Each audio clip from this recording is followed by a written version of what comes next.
नमस्कार, मी मानसी श्रीकृष्ण साहू, शाळा विद्या मंदिर कुसबी. आज आपण इयत्ता 6वीतील गणित विषयातील अपूर्णांकावरील क्रिया हा घटक अभ्यासणार आहोत आणि त्या घटकातील अंशाधिक अपूर्णांकाचे पूर्णांकयुक्त अपूर्णांकात रूपांतर कसं करायचं याचा अभ्यास करणार आहोत. या ठिकाणी मी अपूर्णांक दिलेला आहे बघा, 21/4. आता अंशाधिक अपूर्णांक म्हणजे काय? जर दिलेल्या अपूर्णांकाचा अंश हा छेदापेक्षा मोठा असेल तर त्या अपूर्णांकाला आपण अंशाधिक अपूर्णांक म्हणतो. या ठिकाणी बघा, अंश आहे 4 आणि अंश आहे 21 आणि छेद आहे 4, म्हणजे छेदापेक्षा अंश या ठिकाणी मोठा आहे आणि म्हणून या अपूर्णांकाला अंशाधिक अपूर्णांक म्हणतात.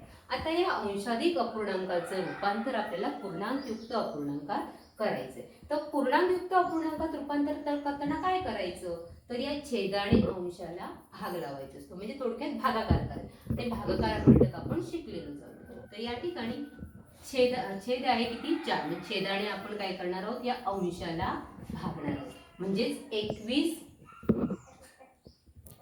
भागिले 4.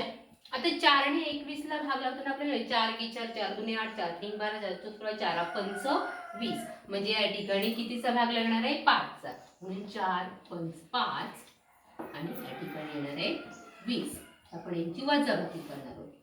1 एकातलं 0 1 राहिला, ही झाली काय? बाकी. हे आपल्याला सगळं झालेलं आहे आधीच. इथे हा 5 काय आलेला आहे? भागाकार.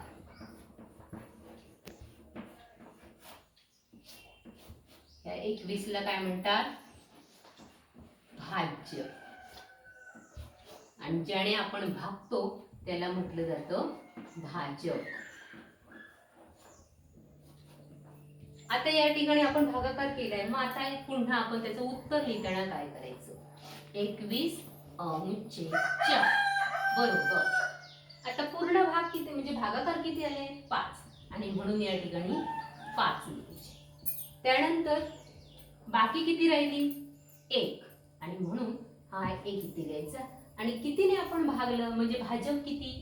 तर 4, म्हणजे या ठिकाणी भागाकार लिहिलाय, इथे बाकी लिहिली आणि इथे भाजक लिहिली, म्हणजे 21/4 याचं पूर्णांकयुक्त अपूर्णांकामध्ये उत्तर येतंय 5.1/4. बघा, अशा प्रकारची उदाहरणं पुस्तकामध्ये तुमच्या दिलेली आहेत, ती तुम्ही वहीमध्ये तुमच्या सोडवायची. धन्यवाद.